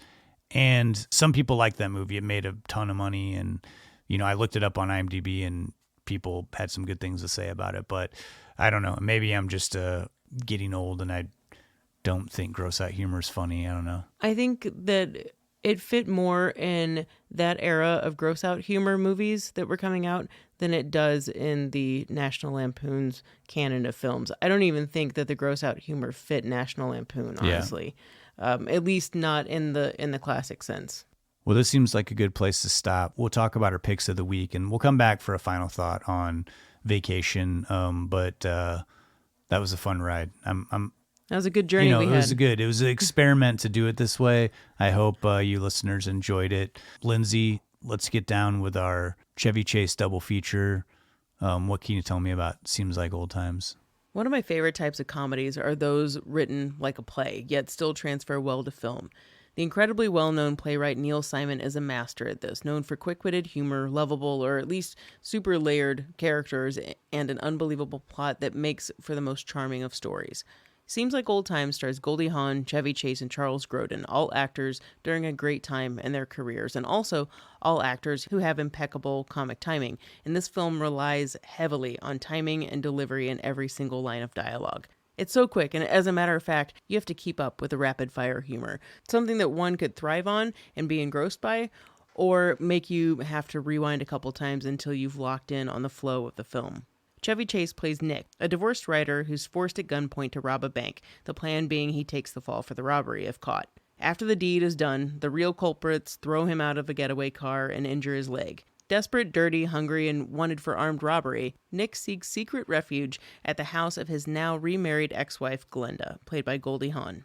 Glenda, a bleeding heart liberal defense attorney who's personally trying to rehabilitate the entire world, defends petty criminals, gets their charges reduced, and then finds a way to get them employed, which usually means they come to work for her, being her driver, her gardeners, her cook, just doing odd jobs, anything that she could think to get them on the right track. She'll also take in any stray animal who crosses her path, which is a reoccurring source of comedy throughout the film, so you kind of get the idea of what Glenda is and why Nick goes to her. Charles Grodin plays Glenda's husband, Ira. He's a caring, fair, and decent district attorney running for attorney general for the state.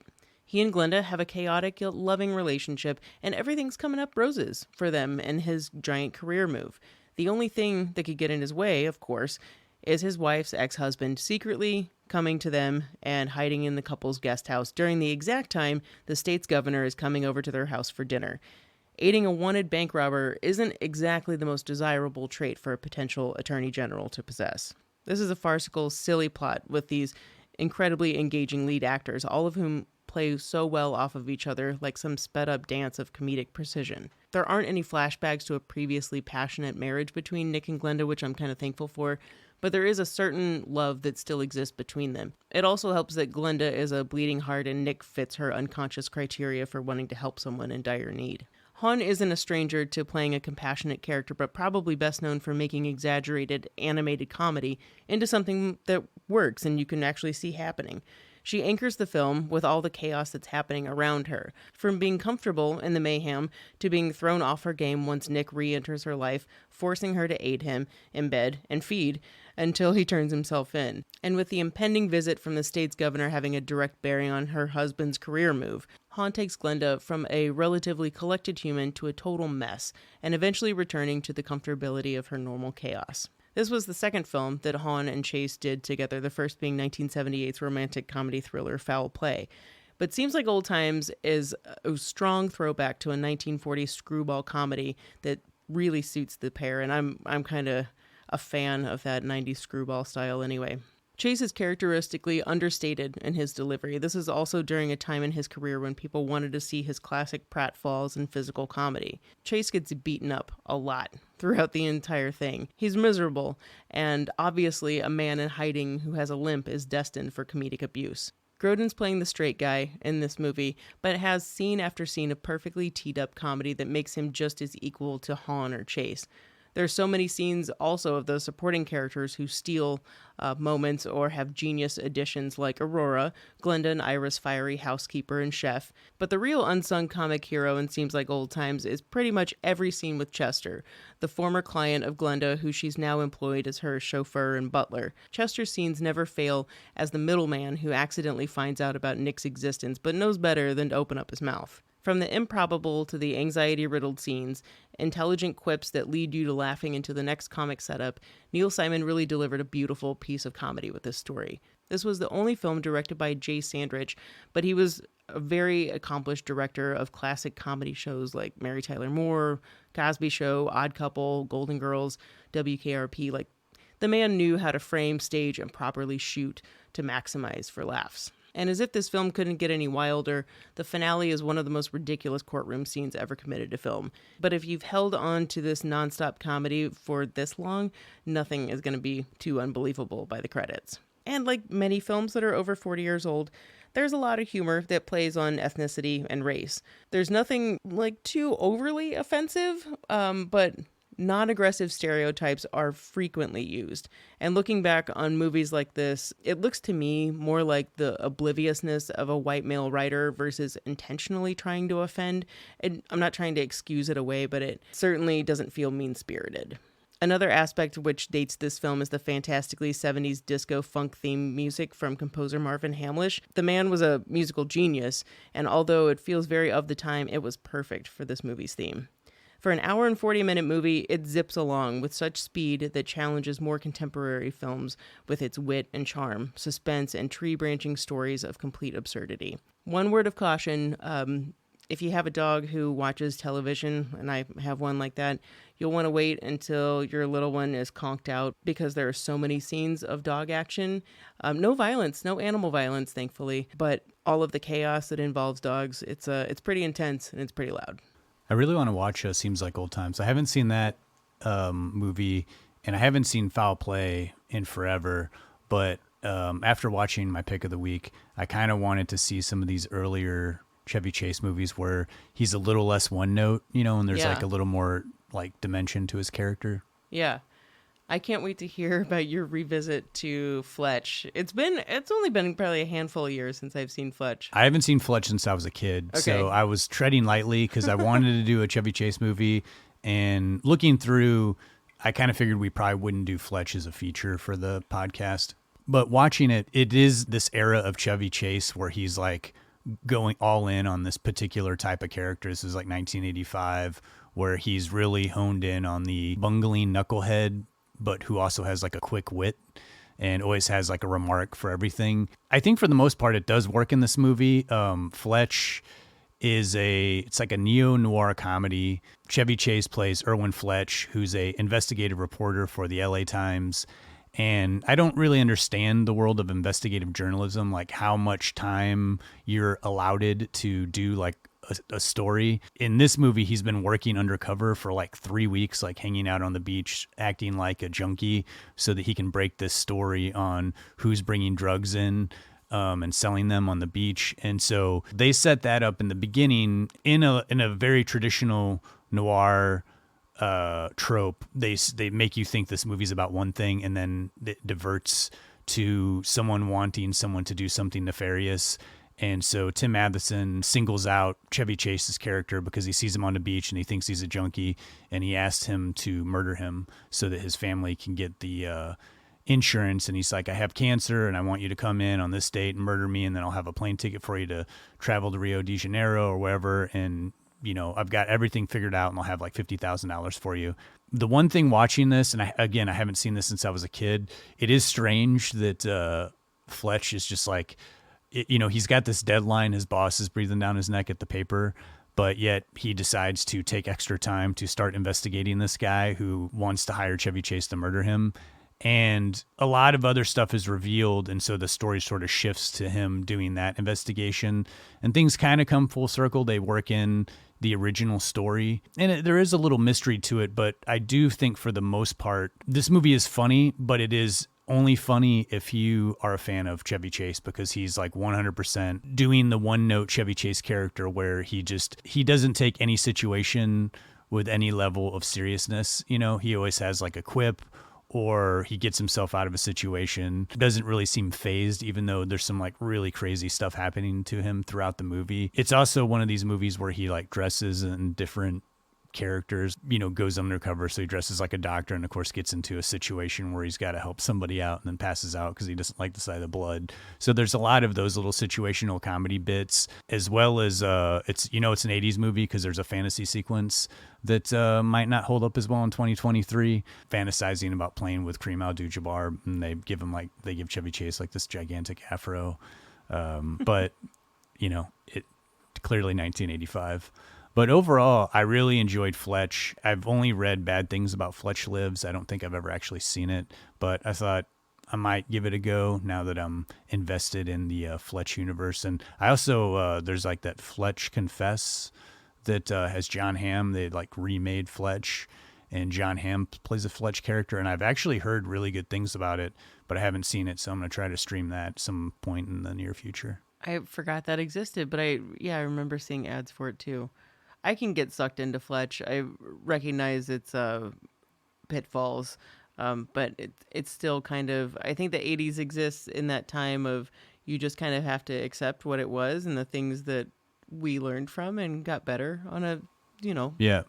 Well, one thing, first off, like right away when you're watching Fletch, it has like a very confident direction to it by Michael Ritchie. So, and he's done, you know, a variety of movies, like did the original Bad News Bears, did The Candidate with Robert Redford, did The Golden Child with Eddie Murphy. So he's a very skilled and confident director. So when you're watching Fletch, it doesn't kind of look like a run-of-the-mill comedy of the 80s. Or feels like there's a little bit of sense of style to it and framing and composition, and also a really great Harold Faltermeyer score.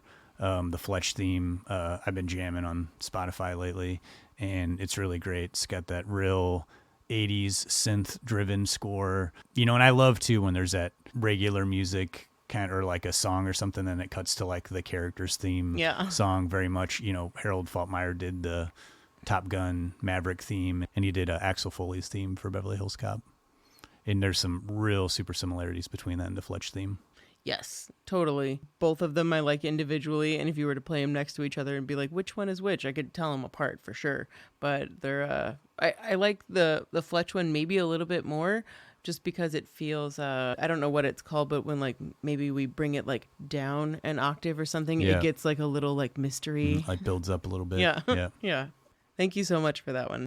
Well, that's our Chevy Chase double feature pick of the week. Seems like old times. And Fletch, here's your Murray moment.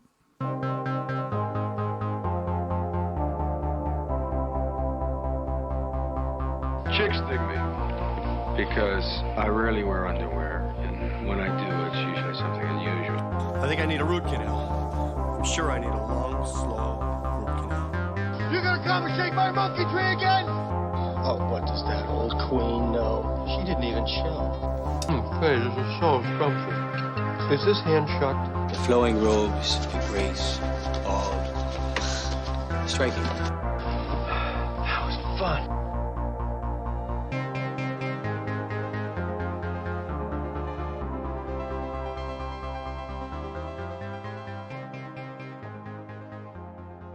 Billy Murray and Chevy Chase have made countless public appearances together. They've gone golfing together, have many mutual friends over the last 40 years of their careers.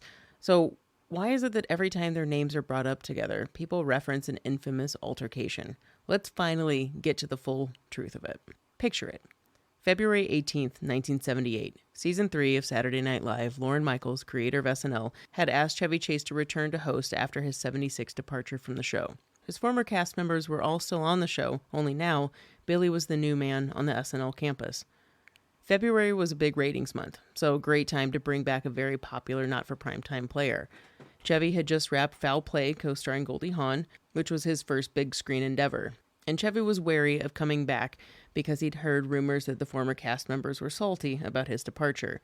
For the OGs, John Belushi, Dan Aykroyd, Gilda Radner, Garrett Morris, Jane Curtin, and Lorraine Newman, many of them felt he had abandoned this baby they'd brilliantly created together. In case it needs to be said, think about how well-known SNL is these days, whether you like the current cast or not. This was the cast that put SNL on the American pop culture map for humor and satirization.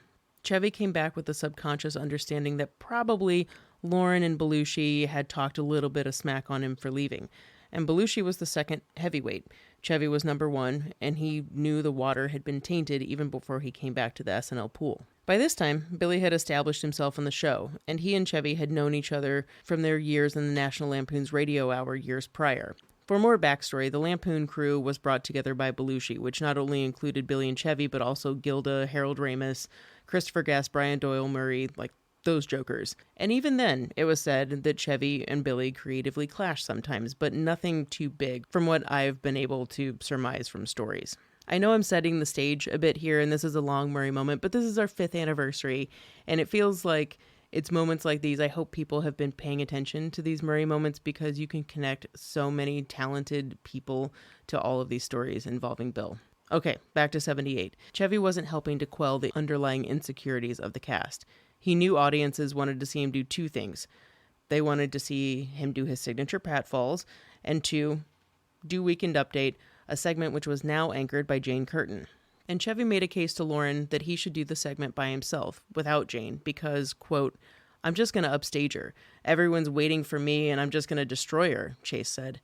"Jane, let's face it, you can't be on screen with me at the same time." Evidently, Jane didn't care, one way or another. She was annoyed by the entire thing, the drama surrounding Chevy, and she said, quote, "Chevy was expecting something that he wasn't getting from me." And in the end, Chevy didn't get his way. He and Jane kind of did the segment together, Chevy coming in at the latter half, ending with Jane telling Chevy to just go back to Hollywood. The entire segment's joke ended up being about Chevy underhandedly trying to kick Curtin and Dan Aykroyd off the Weekend Update segment. Of course, this wasn't the only incident. Belushi and Aykroyd had been skulking around grumpy and annoyed because everyone was making a big deal about Chevy, having to deal with photographers and questions, like, what's it like to have Chevy back and now that he's a big star, that sort of thing. And there was a fair amount of dope that was influencing all of the high-tension emotions behind the scene, and not just Chevy. Booze, drugs, they were a thing then, and definitely made things worse. In retrospect, Chevy has said at the time he thought he was returning to a family of sorts, but, quote, at the same time, was feeling really full of myself because I had become pretty famous. Chevy had continued to throw his weight around all week of writing and rehearsals. Tension was building. Finding Chevy in the writer's room with Al Franken and Tom Davis, Billy bursts in and confronts Chevy about all of the unbelievably awful stories he's heard about Chevy since his departure. Bill was also known to be protective of the female cast members, and once he'd heard about the egocentric Weekend Update situation, he'd had it with Chevy. If you can believe it, no one had ever actually confronted Chevy about his crap behavior, which left him shocked when Bill came in blazingly hot-headed and got in his face. Chevy just told him to get out. After dress rehearsal, Billy wasn't about to let it go, and via gossip and tabloids, word had gotten around that Chevy was having troubles at home with his wife. Bill took advantage of this public knowledge and went for a quick, shallow jab. "Go fuck your wife," Billy said. "She needs it." Chevy comes back with a crack about Neil Armstrong landing on Bill's face, and the situation just kept escalating. At the meeting between dress rehearsals and the show, everything was contained, but the air in the room was thick with animosity. But 5 minutes before airtime, and I don't think I ever knew that before, that it was right before the show aired, the tension had finally gotten the best of Chevy, and he burst into Belushi's dressing room looking for Bill, who he indeed found, and he went for it. "Let's go, sucker." And he put his fists up in Bill's direction. And you'd think after years of knowing Bill, Chevy might have known better.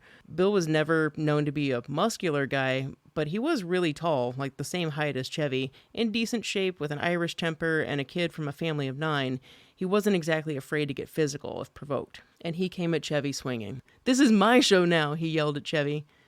With these guys throwing punches, Gilda and Lorraine jumped out of the fray.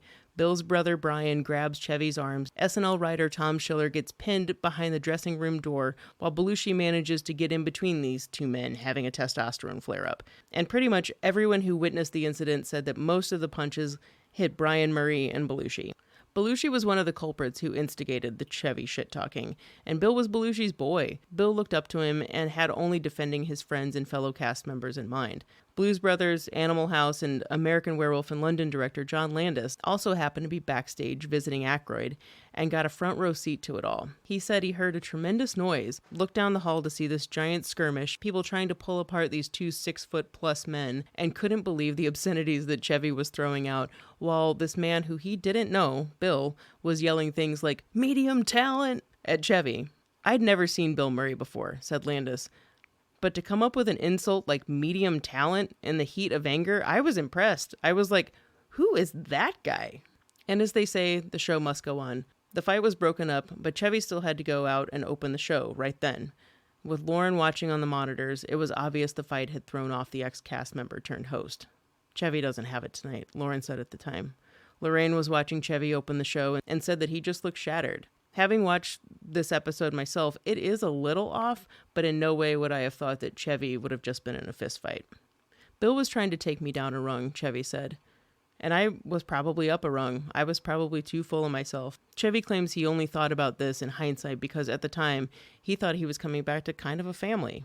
Bill had another take on the fight. I was the new guy. It would have been too petty for someone else to do it. It's almost like I was goaded into doing it.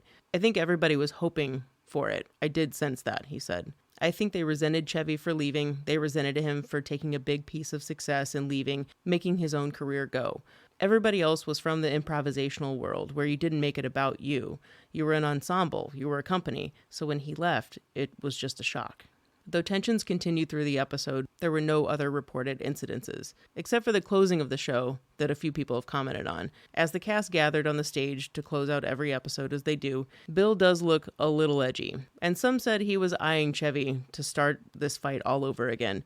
Belushi and Aykroyd can be seen flanking Bill as if to temper the situation and make sure it doesn't happen again. It's a very brief moment that you see, but if you know the context, you can see that both Belushi and Aykroyd are like, okay, dude, let's make sure we got this in check.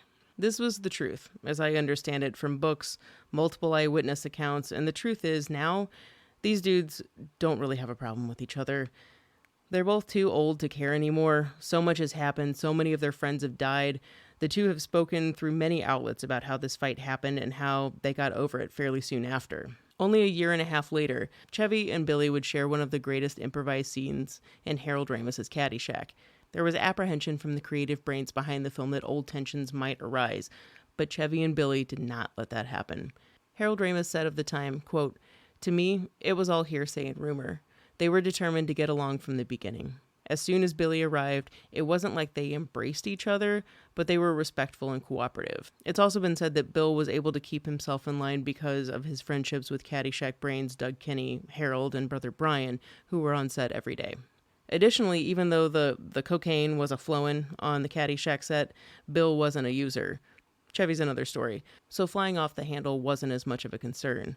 As for their one scene that did make it in the movie, Chevy said Ramis had to eventually stop them because the duo could have gone all night because they got nothing but comedy gold that entire filming session. So the next time you hear this story, any shit talking, remember to tell the truth about the situation. Sometimes people lose their tempers, but we can hope that we can let grudges go and get over it fairly quickly. Watching several Chevy Chase movies, he is kind of an intimidating guy. Like, he's always towering over people. Is he like 6'5"? He's pretty tall. I mean, he's got 3 inches on Bill. Yeah. And I mean, and he's not really like an out of shape. I mean, you know, they kind of make him look like an average person, but in flesh, he's like, looks like he's in pretty good shape. And I mean, he just towers over everybody in every scene. He's like so much bigger than they are. I feel like he would in person be like kind of an intimidating presence. Yes, totally. But, you know, I haven't really found anybody to say many good things about Chevy Chase outside of his like comedic talent. I did read, speaking of one of the vacation movies, Chris Columbus was the original director for Christmas Vacation. And because he met up with Chevy Chase and was immediately like, yeah, I can't work with this guy. He's a total asshole.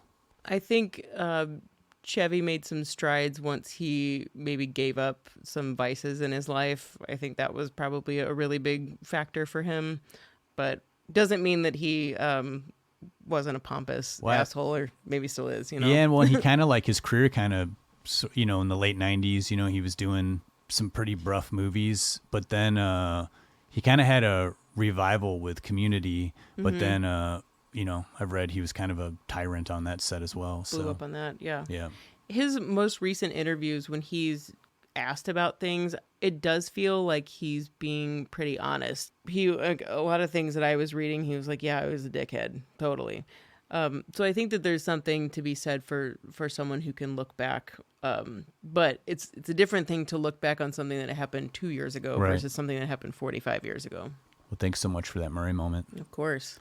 Well, before we close out our 5-year anniversary show, Lindsay, do you have a couple final thoughts for us about National Lampoon's Vacation, the original? 5 years. God, I just can't believe it. Yeah. I'm still there. You know, there was one thing that I don't think we mentioned, because when I was a kid, I wanted to go to Wally World. Like, what is this magical place? I'd only known Six Flags and like Worlds of Fun, but what was Wally World? Well, for any nostalgic brains out there like me, if you notice in every scene where you see Wally World in the distance and you have the Griswolds, you always see the Griswolds at the bottom of the frame and Wally World's up at the top.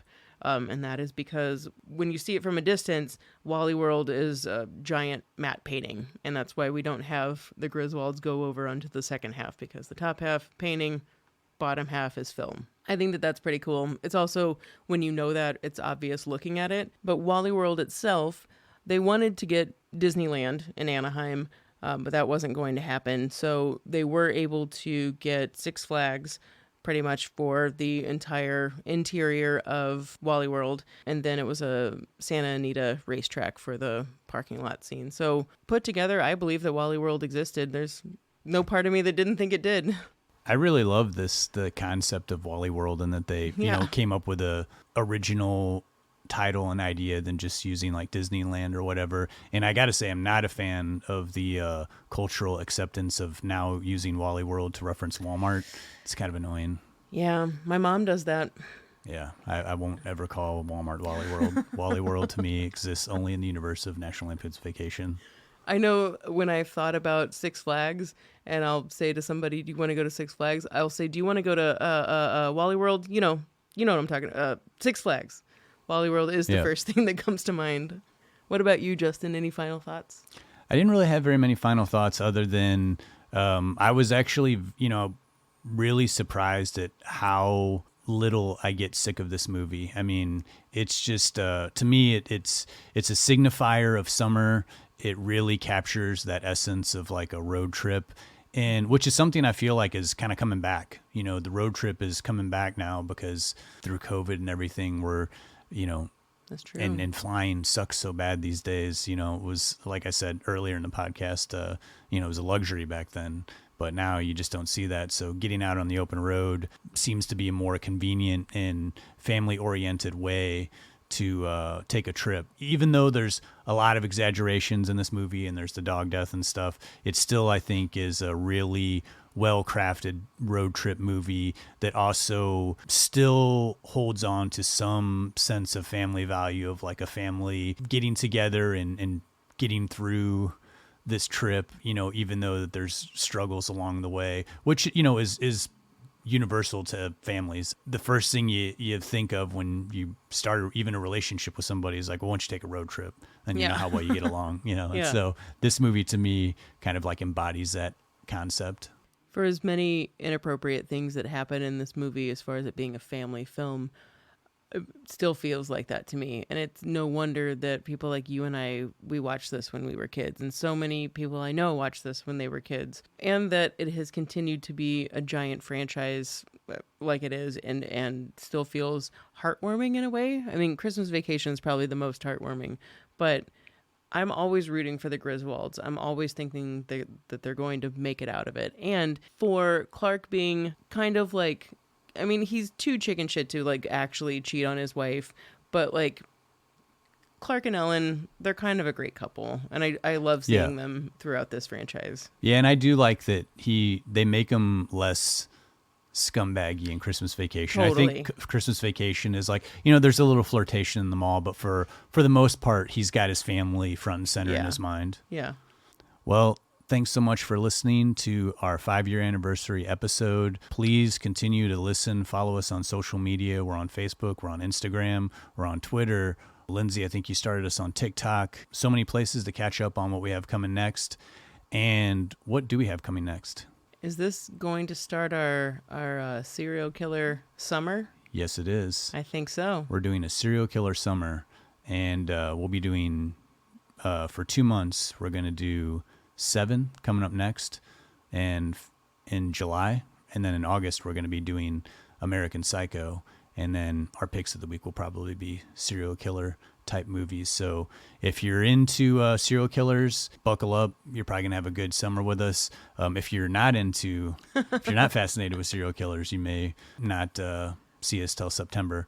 But either way, I look forward, Lindsay, to recording many more years with you. I love doing this podcast. Me too. And I love you as well. I love you, Justin. Thanks for creating this. Thanks for having me on board. And this is our baby that I'm always so proud of every single day and work on every single day of my life and have never gotten tired of it. And none of it would be worth it without you listeners. So thank you again so much for tuning in, downloading, sending us emails, sending requests. It really, really helps drive the enthusiasm to work really hard to put out good episodes. And also B, Stan, and Mallory, our dogs who were with us during all of these recording sessions. In case you guys weren't aware of that, if you hadn't heard them barking in the background or anything. Every now and then you can hear little sounds. Yeah. Yep. Well, until next time, I'm Justin Johnson. And I'm Lindsay Reaper. Thanks so much for listening. Thank you, guys.